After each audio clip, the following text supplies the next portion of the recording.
자, 새로 나온 내용 이겁니다. 2위, 검찰 조국 딸도 기소하나.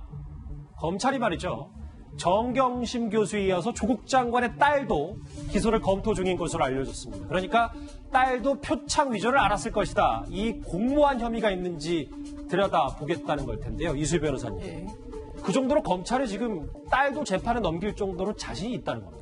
자신감도 있을 거. 또 하나는 이제 압박용이 되겠죠. 이게 이제 정경심 교수라든가 조국 장관에 대해서 다 압박용이 될 텐데요. 지금 나오는 보도에 의하면은 저 표창장에 있는 그 날짜는 2012년 9월 7일이지만 실제 그 하드디스크를 분석해 봤을 때 작성된 거는 2013년으로 보인다는 거예요.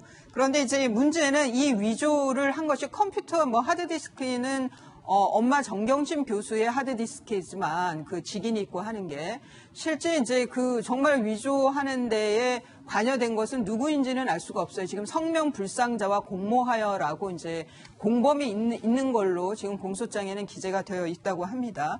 근데 지금 이제 공개되지 않은 상황에서 소환을 해서 조국 장관 딸을 이제 그 조사를 했는데 문제는 이 부산대 의전원에 20세가 넘은 성인이니까 본인이 이런 표창장을 다 첨부해서 부산대 의전원에 신청을 하고 이런 내용들, 그러니까 저 문서를 행사한다는 것은 다 조국 그 후보 딸도 알고는 있었을 텐데 문제는 만일 엄마 정경심 교수가 위조를 한 거라고, 혼자 위조를 한 거라고 하면은 그 위조 사실을 딸이 알았느냐 몰랐느냐는 입증이 만만치는 않을 거예요. 그런데 문제는 그 안의 내용이 한 2년 동안을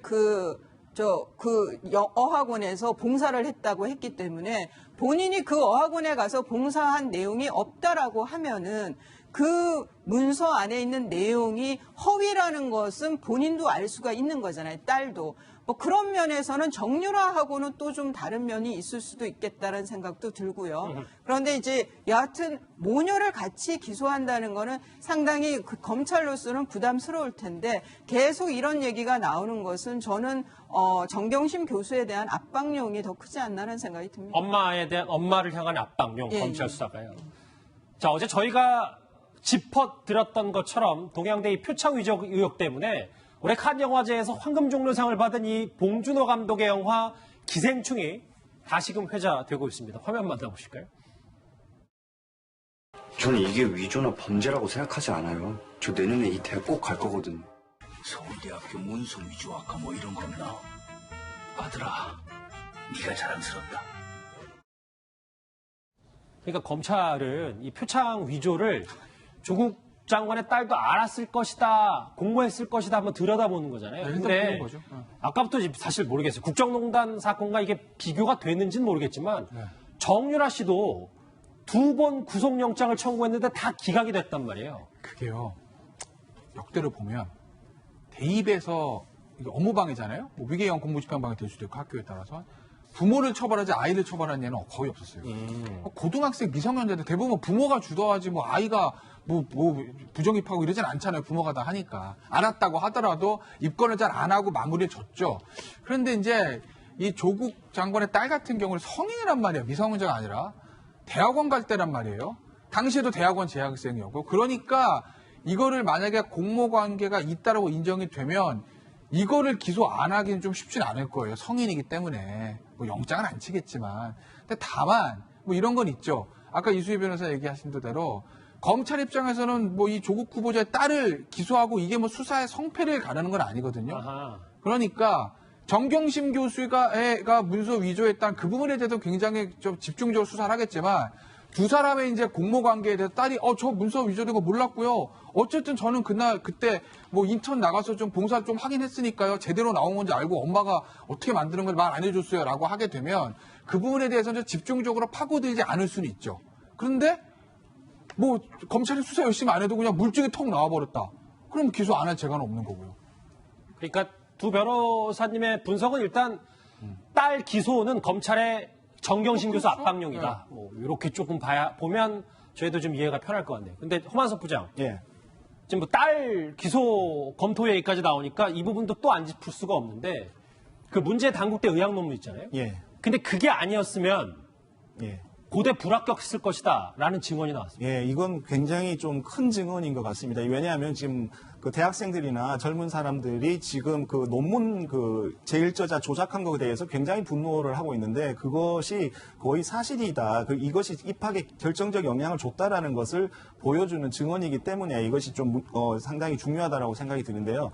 이 아시다시피 그 조국 장관의 딸은 고려대학교에 그 수능 시험을 봐서 들어간 것이 아니고요. 입학 사정을 통해서 이렇게 들어갔습니다. 그러면 이제 주로 이제 스펙이랄까 뭐 여러 가지 이제 어학 성적이랄까 이런 것을 통해서 이제 들어가는데 학생부 이런 걸 통해서 들어가는데 다른 것들은 다른 그 경쟁자들과 특별히 뭐 이렇게 그 차별화되는 것이 없었는데 유독 그 SCI E급의 아주 저명한 저널에 실리는 그 영어 논문의 제1저자 그것도 의학 저널의 제1저자였다라는 것이 그 교수들은 논문을 써봐서 알지 않습니까? 아, 이것은 대단한 업적이다. 이렇게 생각했기 때문에 그것이 이 업적이 굉장히 탁월하다고 생각했기 때문에 결국은 조국 장관의 딸을 입학을 시켰다라는 이런 증언이거든요. 이것은 결국은 조작된 논문이 입학에 있어서 결정적 기여를 했다라는 것이고 이것을 조금 더 나아가면 그렇다면 이 문제 때문에 이제 고려대학교 입학이 취소될 수도 있겠다라는 식으로 이제 추정할 수도 있습니다. 그러나 이제 아까 제가 말씀드렸습니다만 이 문제가 워낙 중요하기 때문에 조국 장관은 청문회에서요. 고려대학교에 이 논문을 제출한 적이 없다라고 얘기를 했습니다. 그렇지만 이건 명백하게 사실이 아닌 것으로 지금 고려대에 따르면 지금 드러나고 있거든요. 이렇기 때문에 지금 야당에서 지금 숨 쉬는 것 빼고는 다 거짓말하고 있는 거 아니냐라고 지금 조국 장관에 지금 성토하고 있는 그런 상황입니다. 알겠습니다. 말씀하셨던 그러니까 지난 간담회 때 조국 장관은 고대 논문을 제출하지 않았다 이렇게 얘기했었는데 그 목소리 다시 한번 듣고 올까요? 저희 아이가 입학한 고대 그 글로벌 전형이라는 것은 의학이 중심이 된 선발 과정이라는 걸 그 당시에 입학 사정관 인터뷰를 해서 밝힌 바가 있습니다. 의학 중심의 전형, 영어를 잘하는, 주로 영어겠습니다만, 그게 뽑혔습니다. 지금 그렇게 논란이 되고 있는, 일저자 문제가 논란이 되고 있는 그 논문이 여기 제출되지 않았다는 것입니다. 그래서 그게 불법이라는 게 없다라는 말씀을 드렸던 것입니다. 기자간담회 때고 본인 딸은 영어를 잘해서 입학을 했다고 분명히 얘기를 했는데, 화면을 보시면, 김태현 변호사님. 이력이 조작된 의혹이 있는 게 4개다. 그거 조국 장관 저 당시에 조국 후보자 시절에 얘기 한마디 좀 논평을 드리면요. 예. 어떻게 자신있게 논문에 절대 안 냈으면 이렇게 말할 수가 있었을까? 좀 그게, 왜냐면요. 아니, 집에 가서 물어봤더니 부인하고 딸이 그렇게 얘기할 수도 있었을 건데. 이게 수시 전형 해본 사람은 아는데요. 자기소개 쓰면요. 첨부 서류를 붙입니다. 당시는 또 굉장히 외부 스펙이 굉장히 중요했던 시절이기 때문에 내가 당국대 가서 논문을 썼어요 라고 자기소개서 썼는데 그 논문을 제출하지 않으면 자기소개 쓰나 안 하거든요. 그럼 상식적으로 당시에 수시를 해봤던 사람이면 당연히 저걸 제출했을 거라고 생각된 게 상식인데 무슨 자신감과 무슨 근거로 절대 안 냈습니다. 이렇게 얘기했는지 제가 일단 그건 궁금하고. 예. 자, 본론으로 돌아오면 지금 증빙서류 목록이라는 거 아니겠습니까? 그러니까 저 때 보면은 자기소개서에 그때 입시 요강이 어떻게 됐냐면 자기소개서가 있고 그다음 학생부도 당연히 자기소개서 내고 그다음에 첨부 서류들을 내게 됐어요. 첨부. 근데 첫째 첨부 서류 목록이 있습니다. 예. 1.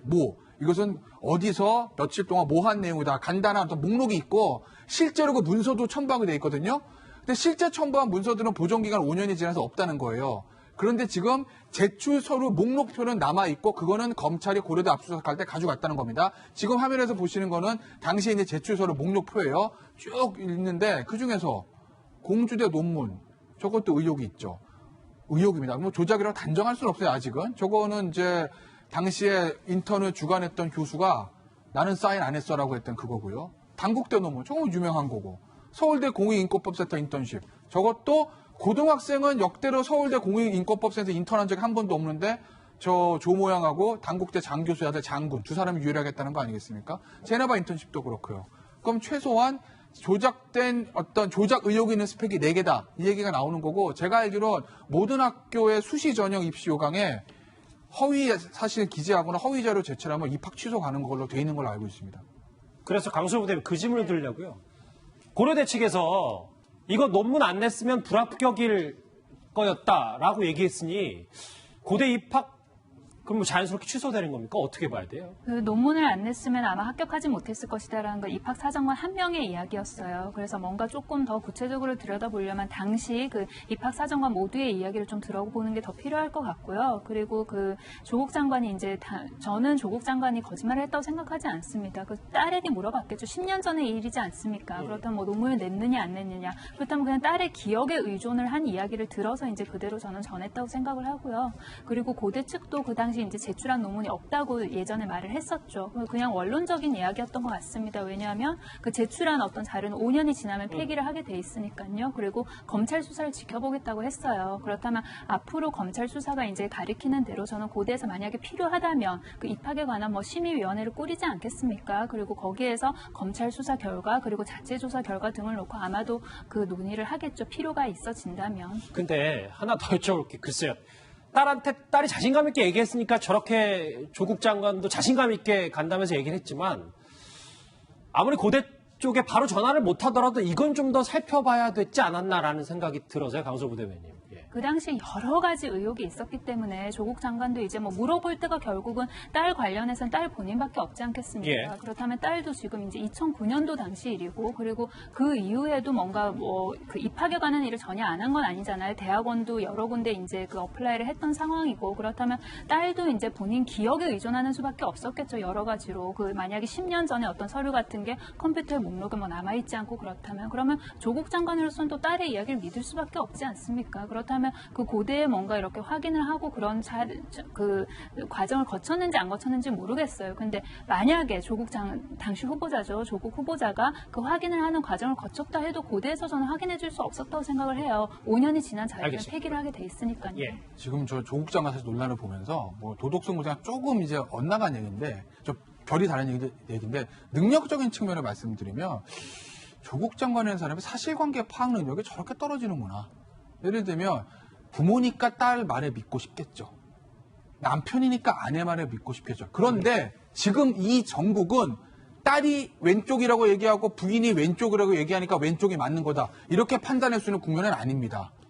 왜냐하면 이건 굉장히 중요한 국면 아니겠습니까? 본인이 사실관계 파악하는 데 있어서. 그런데 딸이랑 부인이 그렇게 얘기하니까 당신들 많이 맞겠지라고 다른 사실관계에 대한 파악을 전혀 안 하고 그걸 기자간담회 청문회에서 얘기한다? 그렇기 때문에 참 죄송한 얘기인데 조국 장관이 민정수석할 때 인사검증에서 그렇게 구멍이 많이 난 걸 보면 이분이 어떤 문제가 생겼을 때 그 문제를 해결하는 사실관계 파악 능력이 지극히 떨어진다라고 저는 제 주관적인 어떤 생각을 가지고 있고 그다음에 고대 입시 문제 하나 드리면요. 예. 어떤 의미에서 보면 그 논문이 입학에 중요한 기여가 됐다. 근데 그건 중요한 거 아니에요. 왜? 수시는요. 정량 평가가 아니라 정성 평가, 주관적인 평가이기 때문에 입학 사정관의 생각에 다 다를 수 있고 예. 객관적으로 수치가 안 나오니까 그 논문 때문에 붙었다, 영어 때문에 붙었다 이렇게 단적으로 말할 수는 없어요. 그렇기 때문에 아까 제가 말씀드린 것처럼 수시 전형할 때 모든 대학의 입시 요강에 자료가 허위거나 양력이 허위거나 기재 내용이 허위면 입학 취소 이렇게 돼 있는 거예요. 그러니까 그걸로 보는 거죠. 허위 여부가 핵심이니까. 그렇죠. 이수희 변호사님. 가정이긴 한데 고대 입학이 취소되면 뭐 서울대 그리고 부산대 이렇게 도미노로 취소가 되는 거예요?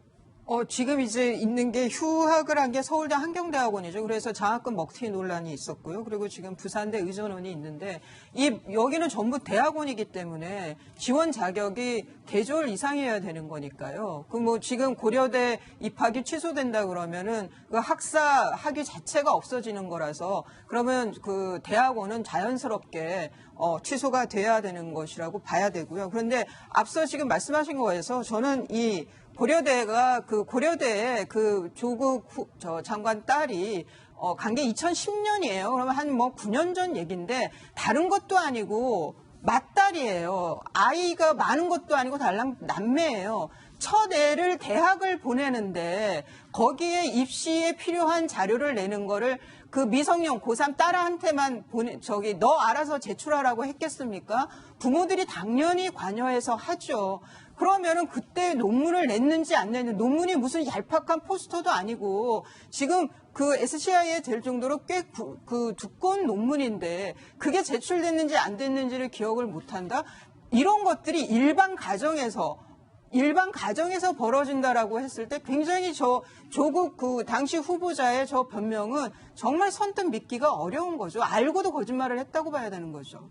다시 이 조국 장관 이슈가 그러니까 입학, 공정 문제로 조금씩 더 불거지면서 내일은 서울대, 연세대, 고려대 이 세 개 대학교 학생들이 동시에 촛불 집회를 엽니다. 과거 목소리부터 듣고 또다시 얘기를 좀 나눠보도록 할까요? 원칙적으로 불공정하고 그리고 다른 열심히 노력했던 학생들의 기회를 박탈하면서 입학한 과정이기 때문에 분노를 하는 부분도 있고 정치적인 것보다 일단 고대생들이 가장 이게 어찌 보면 피해자일 수 있으니까 그 입시 관련돼서 비리가 이게 의혹이 이제 굉장히 커졌기 때문에 확실히 집회를 통해서 조금 더 학교 측이나 어떤 그 높은 사람들한테 좀 전달이 잘 됐으면 좋겠다는 마음입니다.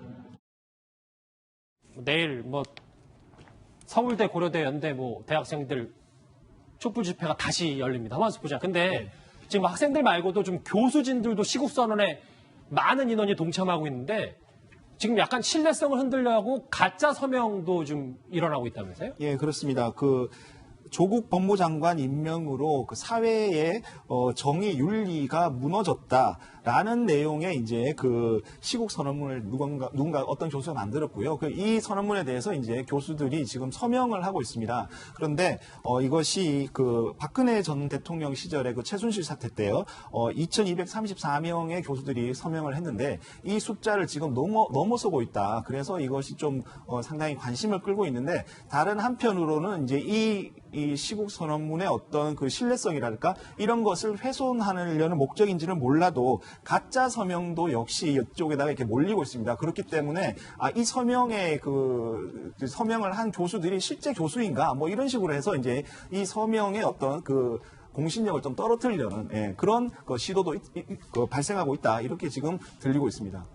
이렇게 좀 다시 또 진영 논리로 갈라져서 시국 선언에 대해서 가짜 서명 얘기가 나오고요. 좀 안타까운 일입니다. 자, 이 와중에 조금 중요한 이 조국 장관과 그리고 부인, 딸에 대해서 딸까지 기소를 검토하고 있다는 검찰의 얘기도 들려서 오늘 오후에 정경심 교수가 SNS에 이런 글을 올렸습니다. 저희가 좀 주목을 해봐야 돼요.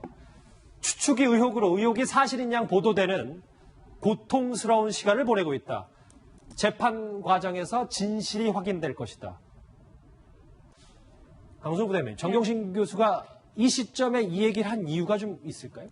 지금까지 언론 보도를 보면 그 이야기가 어디에서 나오냐면 검찰 수사를 받았던 그런 이해관계자들의 이야기를 베이스로 해가지고 계속 보도가 되는 경향이 있습니다. 반면에 정경심 교수의 어떤 해명이나 아니면 입장 같은 거는 잘 반영이 되지가 않아요. 그렇다면 이게 결국은 기울어진 운동장을 만들어내는 건데 이게 어디랑 연결되냐면 공정한 재판을 받을 권리, 그러니까 결국 인권의 문제랑 연결될 수 있는 것이거든요. 그러니까 정경심 교수 입장에서는 저런 이야기를 하는 게 저는 당연할 수밖에 없다고 생각을 합니다. 이제 본인의 입장을 적극적으로 내도 언론에 전혀 반영이 지금 잘 안 되고 있지 않습니까? 그렇다면 저는 본인의 SNS 통해서 저런 이야기를 하는 건 당연하다 그렇게 생각합니다. 근데 김태현 변호사님 이게 몰라요. 그러니까 본인의 답답한 심경을 드러내는 것도 분명히 반론권 차원에서 보장이 돼야 됩니다만 그렇죠. 현재 입원 중이고 피의자 신분에다 이제 가족을 둘러싼 검찰의 칼끝이 예리해지니까 이 정도 선에선 끊어줘야 되겠다는 본인 생각이 좀 많이 배어 있는 겁니까? 글쎄 그것까지는 제가 정확히 모르겠는데 어쨌든 정경심 교수가 이번 달 어쨌든 굉장히 고초를 겪을 가능성이 높아지고 있고 그러니 당사자 입장에서는 저런 말은 저는 할 수는 있다고 봅니다. 그런데 진짜 의혹이 이제 진짜 의혹으로 끝날지 그것이 사실일지 그건 좀 지켜보시죠. 저도 저 나름대로 생각은 있으나 제 생각이 100% 맞다고 장담할 수 없기 때문에 제가 단정적으로 말씀은 못 드립니다만 제가 보는 이 사안은 정경심 교수가 보는 거랑은 조금 저는 다르게 보고 있는 것 같습니다. 근데 그나마 다행인 건 병원에 입원해 있다는 보도가 있었는데 SNS 글을 보면 충분히 조사를 받을 수 있는 검찰에 와서 충분히 수사를 받고 조사를 받을 수 있는 건강 상태인 것 같아요. 그래서 저는 이 SNS 이거를 보고 그래도 다행이다. 조사를 받을 수 있겠구나. 입원해 있다 그래서 혹시 저 조사나 수사를 좀 지연시키려고 하는 거 아니냐라고 했는데 건강 상태는 충분한 것 같습니다. 수사받는 데는. 알겠습니다. 자, 정경심 교수의 SNS 격정 토로와 기소까지 될 수 있는 조국 장관의 딸 얘기 정리해봤습니다. 다음 주에 넘어가기 전에 댓글 한번 저희 살펴보고 넘어갈까요? 부부는 일심동체인데 조국 부부는 부부 유별이냐? 예. 1000만 관객을 돌파한 영화보다 뉴스가 더 재밌다는 댓글도 있습니다. 검찰개혁, 사법개혁에 대해서 강조하시는 분들도 있습니다. 조국 장관 된 게 어쩌면 나라를 올바르게 만드는 계기가 될 것이라고 믿는다. 그 부분도 있고 이 사회 부조리를 바꾼다는 그런 측면에서 바라보는 분들도 있군요. 예. 장관 임명 자체가 해외 토픽가입니다. 마지막입니까? 자신의 지위를 이용해서 용역, 그러니까 투자증권 자산관리인을 일을 시켰다면 위계한 뇌물죄 아닌가. 여러 날카로운 댓글들을 한번 여러분과 살펴봤습니다.